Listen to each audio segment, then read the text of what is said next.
Hello guys, mister Chauhan CCC channel में आपका स्वागत है। आज हम गणित में कुछ महत्वपूर्ण परिभाषाएं पढ़ने जा रहे हैं जो कि हमको कक्षा 6 से पढ़ाई जाती है और हमारे लिए बहुत महत्वपूर्ण होती है। जैसे कि हम सबसे पहले देखते हैं, टाइम वेस्ट न करते हम डायरेक्ट जाते हैं टॉपिक पर। जैसे सबसे पहले आती है हमारी प्राकृत संख्या है। ये एक ऐसी संख्या होती है जो कि हमारे लिए ये जानना ज़रूरी होता है कि एक्चुअल में प्राकृत संख्या होती क्या है।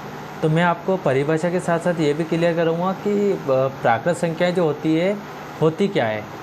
देखो, हम हमारी लैंग्वेज में पढ़ेंगे तो प्राकृत संख्याएं क्या होती है आपको ये समझना ज़्यादा ज़रूरी है, ठीक है। प्राकृत संख्याएं क्या होती है, तो जो गिनती वाली सभी संख्याएं होती है ना, गिनती वाली सभी संख्याएं प्राकृत संख्या होती है। गिनती वाली कौन सी संख्या, जो हमारा होती है 1, 2, 3, इसमें जीरो शामिल नहीं रहता है, ध्यान रखना आप। प्राकृत संख्याएं जो शुरू होती है या प्रारंभ होती है वो कहाँ से होती है, तो जैसे 1, 2, 3, 4, 5 ऐसे जाती रहती है, अनंत तक जाती है। तो जो 1 से स्टार्ट होकर अनंत तक जाती है वो हमारी संख्याएं कौन सी संख्याएं होती है, तो वो होती है प्राकृत संख्याएं। उसके बाद हम देखते हैं, तो इंग्लिश मीडियम वालों के लिए हम देखते हैं जैसे प्राकृत संख्या, हिंदी मीडियम में प्राकृत संख्या होता है। अगर हम इंग्लिश मीडियम की बात करें तो नेचुरल नंबर्स, इंग्लिश मीडियम में प्राकृत संख्या को क्या बोलते हैं, नेचुरल नंबर्स।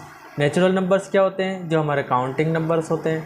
काउंटिंग नंबर्स कौन से होते हैं, जैसे 1, 2, 3, 4 इन्फिनिट, मतलब कि ये भी चलते रहते हैं ना। तो प्राकृत संख्याएं और नेचुरल नंबर आपको समझ में आ गया होगा। इसके बाद हम देखते हैं हमारी पूर्ण संख्याएँ।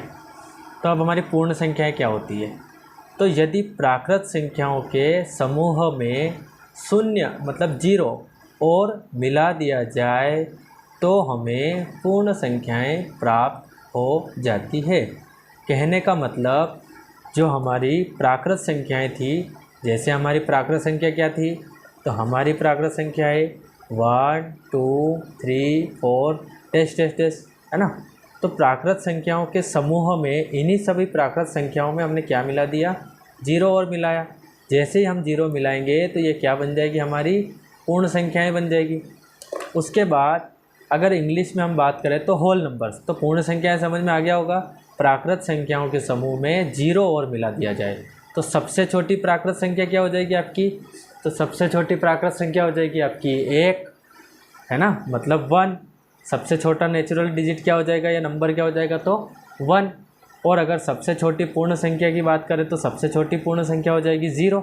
उसके बाद हम देखते हैं कि होल नंबर, पूर्ण संख्याओं को इंग्लिश में हम क्या बोलेंगे, होल नंबर। होल नंबर क्या होता है, तो वही नेचुरल नंबर्स के साथ 0 और मिला देना है आपको। नेचुरल नंबर्स के साथ 0 और, नेचुरल नंबर्स मतलब 1, 2, 3, 4 है ना, सुन। तो इसमें हमने 0 और मिला दिया तो ये क्या बन गया, होल नंबर बन गए हमारे। क्लियर। इसके बाद हम देखते हैं पूर्णांक। हिंदी में हम देखते हैं पूर्णांक।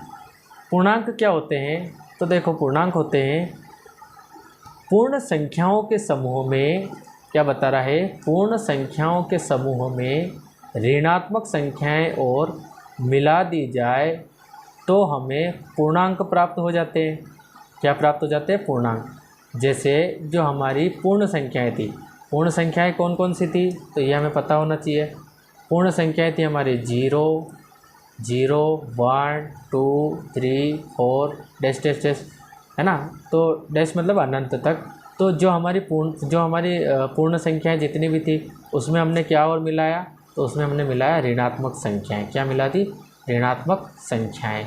ऋणात्मक संख्याएं जैसे -1, -2, -3, -4, तो ये हमारे हो गए पूर्णांक। तो आपको समझ में आ गया होगा, इसकी डेफिनेशन आपके सामने लिखी हुई है। इसके बाद हम बात करते हैं अगर इंग्लिश में, तो इंग्लिश में होता है पूर्णांक को हम बोलते हैं इंटीजर्स। क्या बोलते हैं, इंटीजर्स। क्या बोलेंगे इसको, इंटीजर्स। इंटीजर्स क्या होते हैं, तो वही होते हैं जो जैसे हमारे जो होल नंबर्स होते हैं, जैसे ये हमारे होल नंबर्स है। अगर हम होल नंबर्स के ग्रुप में अगर नेगेटिव वैल्यू और पुट कर देते हैं, है ना, ये नेगेटिव वैल्यू है सारी। कौन सी वैल्यू है, नेगेटिव वैल्यू है। अगर हम नेगेटिव वैल्यू या नेगेटिव जो काउंटिंग नंबर्स होते हैं उनको और अगर पुट कर देते हैं तो हमें क्या मिल जाता है, इंटीजर्स मिल जाता है। तो ये हमारे इंटीजर्स होते हैं। क्लियर। उसके बाद हम देखते हैं परिमेय संख्याएँ। तो परिमेय संख्याएं क्या होती है, तो परिमेय संख्याएं देखेंगे हम। परिमेय संख्याएं हम हिंदी में बात कर रहे हैं ऐसी संख्याएं जो P/Q के रूप में, P/Q के रूप में या P अनुपात Q के रूप में लिखी जा सके, तथा जहाँ पर Q बराबर नहीं होना चाहिए 0, हम इसको क्या पढ़ेंगे, Q बराबर नहीं है किसके, 0। कहने का मतलब सीधी सी बात है, हर कभी भी 0 नहीं होना चाहिए। तो ऐसी संख्याओं को हम क्या कहेंगे, परिमेय संख्याएं।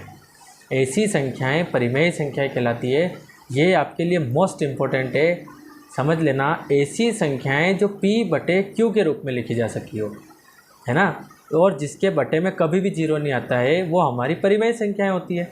जैसे फॉर एग्जांपल हम देखते हैं तो 2/3, 4/5, 8/11। हमको ये ज़रूरी नहीं है कि कौन ऊपर है कौन नीचे है, बस हमको ये ज़रूरी है कि बटे में कभी भी 0 नहीं आना चाहिए। सीधी सी बात है, आप अगर परिमेय संख्याएं याद कर रहे हैं तो सीधा सा अर्थ है कि बटे में मतलब हर में कभी भी 0 नहीं आना चाहिए।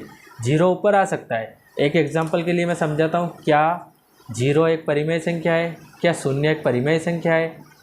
तो सभी का लगभग आंसर यही होगा नहीं, लेकिन इसका सटीक आंसर, सीधा आंसर है जी हाँ, 0 एक परिमेय संख्या है।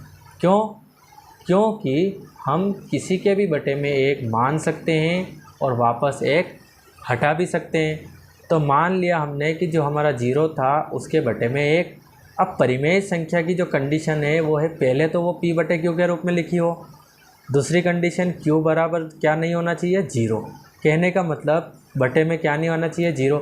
तो देखो पहली कंडीशन तो लागू हो रही है कि P/Q के रूप में, मतलब बटे में है। दूसरी कंडीशन क्या है, बटे में 0 नहीं होना चाहिए। तो क्या बटे में 0 आ रहा है? तो नहीं आ रहा है, मतलब 0 एक परिमेय संख्या है। समझ में आया? इसके बाद हम देखते हैं इंग्लिश में रैशनल नंबर। क्या देखेंगे? Rational number. परिमेय संख्या को हम रैशनल नंबर बोलेंगे। रैशनल नंबर तो right in form of P/Q। कहने का मतलब वही है कि अगर किसी भी डिजिट को या किसी भी नंबर को P/Q की फॉर्म में अगर हम लिख सकते हैं, when Q is not equal to 0, then क्या होती है वो? तो वो होते हैं रैशनल नंबर्स। एग्जाम्पल 2/9, 8/11, है ना। किसी के भी डिवाइड में किसी का भी डिनोमिनेटर 0 नहीं होना चाहिए। कहने का मतलब यही है कि डिनोमिनेटर में कभी भी 0 नहीं आता है। उसके बाद हम देखते हैं अपरिमेय संख्याएं। अपरिमेय संख्याएं क्या होती है? तो ऐसी संख्याएं जिन्हें P/Q के रूप में नहीं लिखा जा सकता है। समझना, अपरिमेय संख्याएं क्या होती है? तो ऐसी संख्याएं जिन्हें P/Q के रूप में नहीं लिखा जा सकता है, अपरिमेय कहलाती है। जिन्हें P/Q के रूप में लिखा जा सकता है वो परिमेय, और जिन्हें नहीं लिखा जा सकता है वो अपरिमेय। जैसे फॉर एग्जांपल देखते हैं हम, उदाहरण के लिए √2, √3, √5 या करनी 2, करनी 3, करनी 5, इस वाले चिन्ह को हम रूट बोलते हैं और हिंदी में हम करनी बोलेंगे। करनी 2, करनी 3 या करनी में 5। इसके बाद हम देखते हैं इरेशनल नंबर। अगर हम इंग्लिश की बात करते हैं तो इंग्लिश में हम इसको क्या बोलेंगे? Irrational number. तो इरेशनल नंबर वही जो रैशनल नंबर नहीं है ना। जितने भी रैशनल नंबर नहीं होती है, जितने भी डिजिट रैशनल नंबर में नहीं है, वो सारी इरेशनल नंबर्स होती है। फॉर एग्जांपल आप समझ ही सकते हो, √2, √3, है ना। अब हम देखते हैं सम संख्याएं, है ना। क्या देखेंगे हम? सम संख्याएं। अब सम संख्याएं क्या होती है समझना आप। सम संख्या क्या होती है? तो ऐसी संख्याएं जो 2 से विभाज्य होती है या जो 2 के पहाड़े में आती है, सम संख्याएं कहलाती है। ऐसी संख्याएं जो 2 से विभाज्य। अगर आपको ये लाइन समझ में नहीं आती है, विभाज्य मीन्स तो इतना समझना, जो 2 के पहाड़े में आती है। जैसे 2, 4, 6, 8, 10, 12, है ना, अनंत। तो ऐसी संख्याएं जो 2 के पहाड़े में आती है, वो सारी आपकी क्या हो जाएगी? परिमेय संख्याएं हो जाएगी। ठीक। उसके बाद हम देखते हैं सम संख्या हो जाएगी। सम संख्या को हम क्या बोलते हैं? Even number. इंग्लिश में बोलते हैं इवन नंबर। तो इवन नंबर्स क्या होते हैं? जो 2 की टेबल में आते हैं। सीधी सी बात है कि 2 की टेबल में आने वाले जितने भी नंबर्स हैं वो सब क्या होते हैं? इवन नंबर्स होते हैं। इसके बाद हम देखते हैं विषम संख्याएं। तो विषम संख्याएं क्या होती है? तो ऐसी संख्याएं जो 2 से विभाज्य नहीं होती है या जो 2 के पहाड़े में नहीं आती है विषम संख्याएं कहलाती है। जैसे फॉर एग्जांपल 1 3 5, ये कितना है 5 7 9 है ना, 1 3 5 7 9 अनंत। कहने का मतलब जो 2 के पहाड़े में नहीं आती है वो हमारी क्या होती है, विषम संख्याएं होती है। ठीक, इनको हम विषम संख्याएं बोलते हैं। अब इन्हीं को हम इंग्लिश में क्या बोलेंगे, तो इंग्लिश में हम बोलते हैं इनको ऑड नंबर। क्या बोलेंगे इनको, odd number. Odd number means जो 2 की टेबल में नहीं आते हैं, जैसे 1 2 3 7 5 7। अब हम देखते हैं वास्तविक संख्याएं। वास्तविक संख्याएं क्या होती है, तो परिमेय तथा अपरिमेय संख्याओं के समूह को, परिमेय तथा अपरिमेय संख्याओं के समूह को वास्तविक संख्याएं कहते हैं। जैसे इसमें परिमेय भी आ जाएगी, जैसे ये परिमेय संख्या है और ये अपरिमेय है, तो परिमेय और अपरिमेय दोनों शामिल है, इसलिए हम इसके पूरे समूह को वास्तविक संख्याएं बोलेंगे। इसी को अगर हम इंग्लिश में पढ़ेंगे तो क्या हो जाएगा, ये रियल नंबर्स। तो रियल नंबर्स क्या होते हैं, तो रियल नंबर्स वही the group of rational and irrational number. कहने का मतलब रैशनल और इरेशनल नंबर का जो ग्रुप होता है उसे हम बोलते हैं रियल नंबर्स। उसके बाद हम देखते हैं फॉर एग्जांपल √2 इरेशनल नंबर है, 4.3 हमारा क्या हो जाएगा, रैशनल नंबर हो जाएगा। अभाज्य संख्याएं।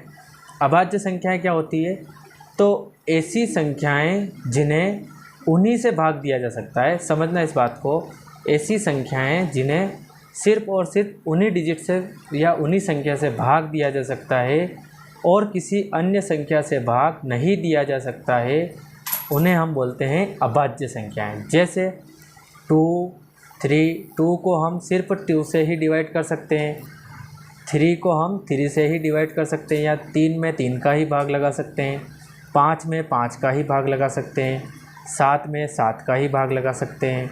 इसी प्रकार से बहुत सारी संख्याएं हो जाएगी। तो ये होती है अभाज्य संख्याएं।